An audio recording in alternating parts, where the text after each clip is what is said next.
মুহূর্তে রয়েছে কিন্তু বলারাম রিসর্ট। এটাও কিন্তু পালানপুর আসলে one of the famous destination.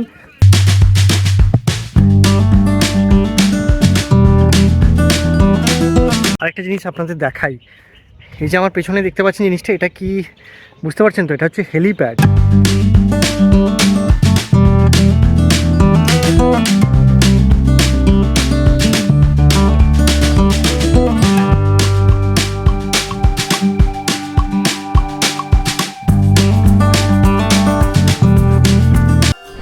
আগের দিন বলারাম শিব মন্দির দেখে হোটেলে ফিরে চলে গেলেও গুগলে বলারাম প্যালেসের সম্পর্কে দেখে আরেকটা দিন আবার ওই একই জায়গায় ফিরে যেতে মন চাইল। কি দেখে আবার বলারাম পাড়ি দিলাম সেটা না হয় পরে বলছি, তবে তার আগে চলুন পাড়ি দিই আবার বলারামের উদ্দেশ্যে।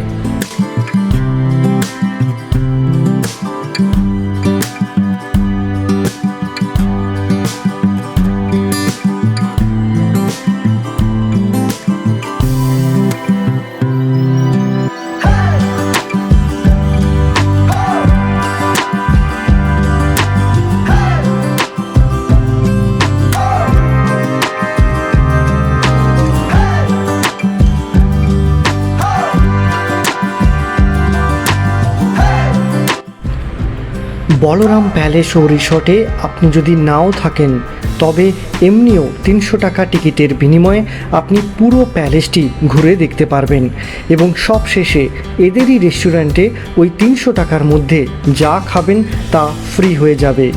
গেটে টিকিট কেটে বলরাম প্যালেসের মূল অফিসে ওই টিকিট দেখালে ওরাই খাওয়ার কুপন আপনাদের দিয়ে দেবে। পাহাড় জঙ্গল নদী দিয়ে ঘেরা প্যালেসটিতে বিকেলের হেলে যাওয়া সূর্যের আলো আরও আকর্ষণীয় ও মোহময় করে তুলছিল।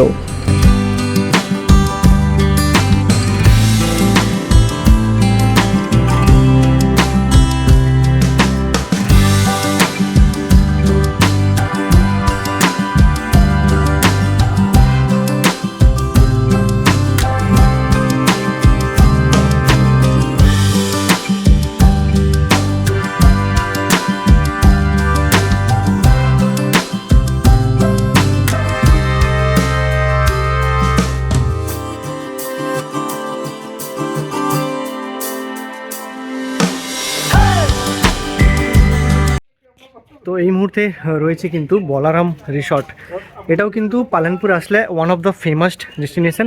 তার কারণটা হচ্ছে এই পেছনের খুব সুন্দর, আপনারা দেখলেন এতক্ষণ প্যালেসটা খুব সুন্দর। এই প্যালেসের জন্য এটাও কিন্তু পালানপুর আসলে one of the famous destination. এই বলারামের কাছে কিন্তু একটা শিব মন্দির আছে, যেটা আপনাদেরকে আমি দেখাবো এর পরে পরে।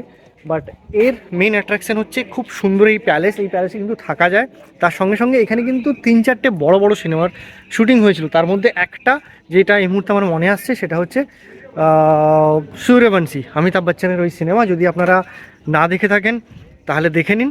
ঠিক এই প্যালেসটাই কিন্তু ছিল। আর এর সাথে সাথে এখানে রেস্টুরেন্ট রয়েছে, আর বিভিন্ন রকমের মুভি শো রয়েছে। ব্যাডমিন্টন খেলতে পারেন, পটারি করতে পারেন, ভলিবল, ট্রি ক্লাইম্বিং। মানে এই চারপাশটা না অ্যাকচুয়ালি পুরোটা হচ্ছে জঙ্গল।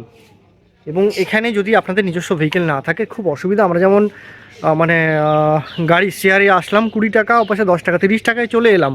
বাট ফেরার সময় আমি জানি না যে কী হবে, যদি গাড়ি না পাই সেক্ষেত্রে কিন্তু খুব অসুবিধা হয়ে যেতে পারে। এই হচ্ছে ব্যাপার। আর এখানে এন্ট্রি ফি হচ্ছে 300 টাকা। এটা কিন্তু মাথায় রেখে 300, 300, 600, আমরা দুজন ছিলাম, মানে পার হেড 300 করে। আর এই 300-র মধ্যে কিন্তু ওনারা বলছেন যে ইভিনিং স্ন্যাক্স, চা কফি বা কিছু রিফ্রেশমেন্ট এগুলো কিন্তু ধরা থাকে। তো সেটা খাবো, খেয়ে বেরোবো। ফেরাটা খুব চিন্তার, জানি না।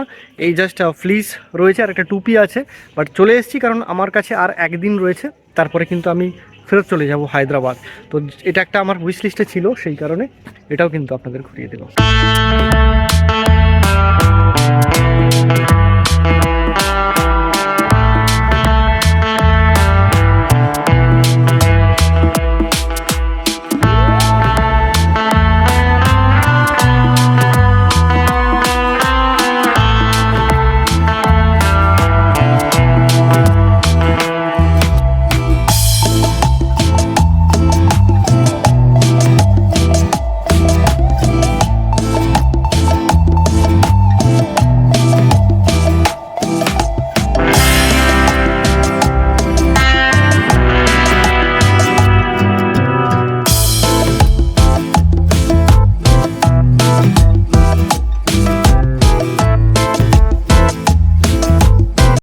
আপনাদের দেখাই। এই যে আমার পেছনে দেখতে পাচ্ছেন জিনিসটা, এটা কি বুঝতে পারছেন তো? এটা হচ্ছে হেলিপ্যাড। উপর থেকে হেলিকপ্টার এসে কিন্তু এখানে দাঁড়াতে পারে। এই হচ্ছে হেলিপ্যাড। প্রবাবলি এটা হচ্ছে রেস্টুরেন্ট বা এটাও একটা গেস্ট হাউস হবে আর কি। মতলব মানে অসাধারণ জায়গা। 4-5টায় যদি আপনি ঘুরতে যান সবচেয়ে বেটার। আমরা তো 5টায় অলরেডি লেট করে ফেলেছি। তো সকাল থেকে যদি আপনারা ঢুকে যান 300 টাকা দিয়ে, সারাদিন এনজয় করুন, ঘুরুন। তারপরে কিন্তু বিকেলবেলা আপনারা 5টার সময় বেরিয়ে যান, আপনারা কিন্তু খুব এনজয় করতে পারবেন, এটুকু আমি হলপ করে বলতে পারি। তো এই হচ্ছে চারপাশের পরিবেশটা, এক কথায় অসাম। তো পালানপুর আসলে, গুজরাট আসলে এই যে প্যালেস, বলারাম প্যালেস, এটাও কিন্তু আপনারা ঘুরে নিতে পারেন।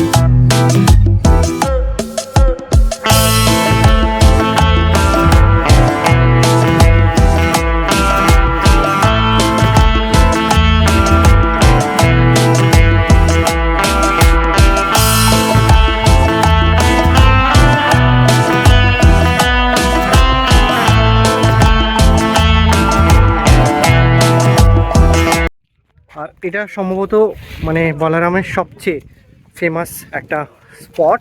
নিচ দিয়ে কিন্তু বয়ে যাচ্ছে নদী, এই যে দেখতে পাচ্ছেন। এটা হচ্ছে পেছন দিয়ে পুরো নদী, আর এদিকটা কিন্তু পুরোটা জঙ্গল চালু হয়ে যাচ্ছে। এদিকটায় যেদিকে আপনি তাকাবেন সেটা হচ্ছে পুরোটা জঙ্গল। আর ঠিক ওই জায়গাটা রয়েছে কিন্তু বলারাম টেম্পল, শিবের মন্দির রয়েছে ওখানে। ওখানে কিন্তু মন্দির, আর এই পুরোটা পেছনটা হচ্ছে জঙ্গল, ওপাশে উঁচু নিচু পাহাড়। সুতরাং সেই জন্য এখানকার লোকেরা বলে যত তাড়াতাড়ি সম্ভব এখান থেকে আপনারা বেরিয়ে যান, কারণ এখান থেকে গাড়ি পাওয়া কিন্তু একটু মুশকিল। ওখানে আমরা এসেছিলাম, আপনাদের সেই ভিডিও তো আপনাদের দেখাবই। আর ঠিক পেছনে এটা হচ্ছে প্যালেস, ওর উপরেই ঠিক শুটিং হচ্ছে, ওখানে কিন্তু থাকাও যায়। সেই সমস্ত ডিটেলস আমি দেবো যদি আপনারা কখনও বেড়াতে আসেন এই পালানপুরে। পালানপুর যদিও খুব কম লোকই আসবে, কারণ পালানপুরে সেই রকম অ্যাট্রাকশান কিছুই নেই, বাট যদি আপনারা আসেন তাহলে কিন্তু অবশ্যই এই বলারাম প্যালেস একবার হলেও ঘুরে নিতে পারেন। কারণ সূর্যবংশীর মতো যদি সিনেমার এখানে শুটিং হয় তাহলে বুঝতেই পারছেন যে লোকেশান অবভিয়াসলি ভালো, সেই কারণের জন্যই কিন্তু তারা এই স্পটটা খুঁজে বার করেছে।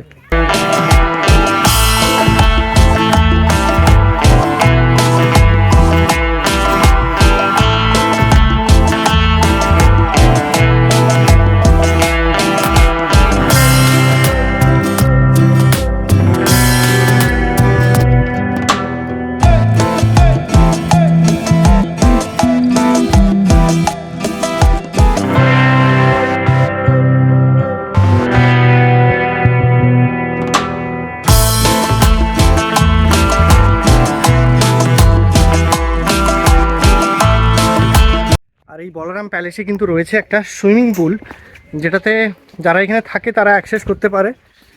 সুতরাং সেটাও আপনাদেরকে দেখিয়ে দিচ্ছি। ভিডিওটা একটু সেকি হতে পারে, কারণ আমার কাছে এই মুহূর্তে গোপ্রো নেই, আমি মোবাইল দিয়েই শ্যুট করছি। তো মেবি একটু সেকি হতে পারে, সেটা আপনাদেরকে বলে নিচ্ছি আগে থেকেই। ভুল ত্রুটি হলে অবশ্যই ক্ষমা করে দেবেন। আর এই সুইমিং পুলের লোকেশনটা দেখুন, জাস্ট ওয়াও। মানে আর চারপাশে কিছু বাঁদর রয়েছে, সুতরাং বুঝতেই পাচ্ছেন সব কিছু খেয়াল রাখতে হচ্ছে। এটা হচ্ছে বলরাম প্যালেসের সুইমিং পুল, পুরো টলটলে নীল জল, আর পুরো ওই জঙ্গল থেকে বাঁদররা বেরিয়ে বাদরামি করছে। সুতরাং আমাদের কাছে কোনো খাবার নেই, এই হচ্ছে ব্যাপার। এটা হচ্ছে পুরো সুইমিং পুলটা।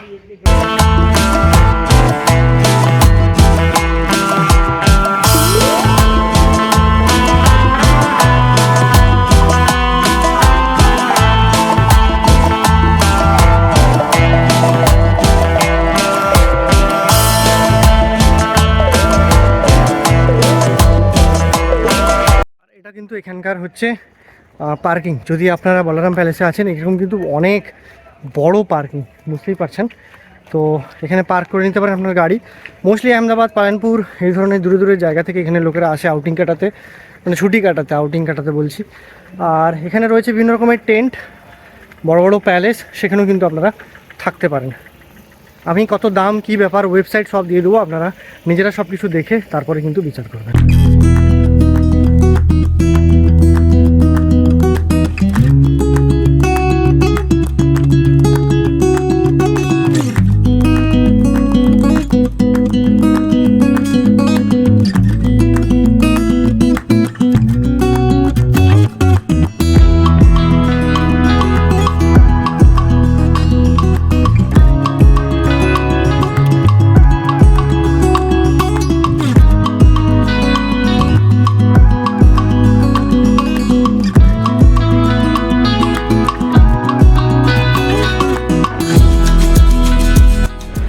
প্যালেসটি যেহেতু অনেক বড়, তাই পুরোটা ঘুরে দেখতে 1 থেকে 1.5 ঘন্টা সময় লাগতে পারে।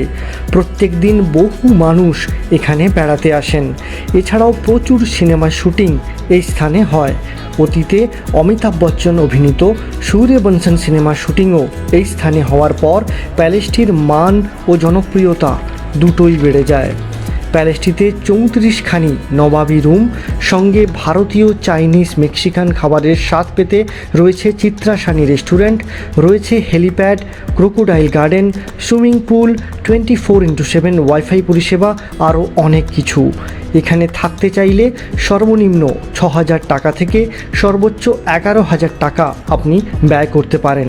এদের room tariff, phone number, email, কী ফেসিলিটিস রয়েছে স্ক্রিনে তো দেখতে পাচ্ছেনই, সঙ্গে ডেসক্রিপশন বক্সেও পেয়ে যাবেন।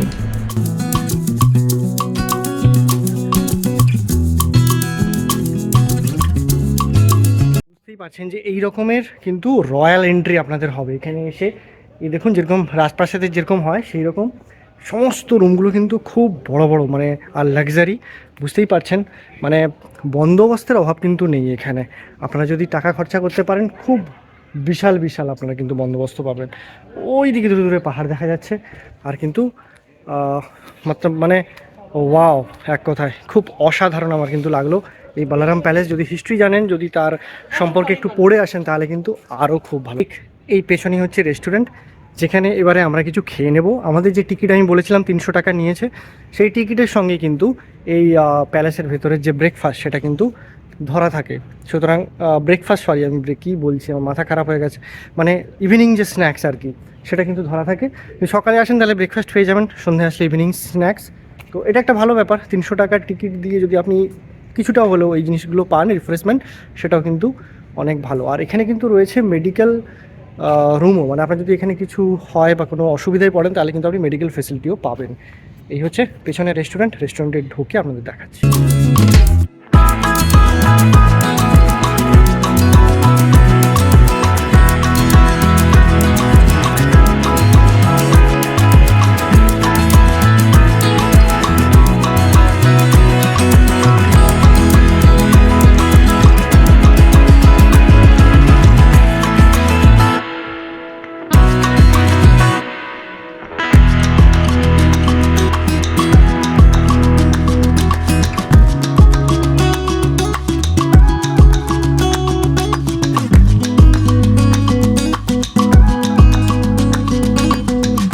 সেই দিন কোনো রকমে একটি গাড়ি পেয়ে ফিরেছিলাম পালানপুরের হোটেলে। আপনাদের বলরাম প্যালেস কেমন লাগলো তা অবশ্যই ডেসক্রিপশন বক্সে লিখে জানান। ফিরবো খুব জলদি গুজরাট সিরিজের পরবর্তী ভিডিওর সাথে। ততক্ষণ অবধি সবাই খুব ভালো থাকবেন, ঘুরতে থাকবেন।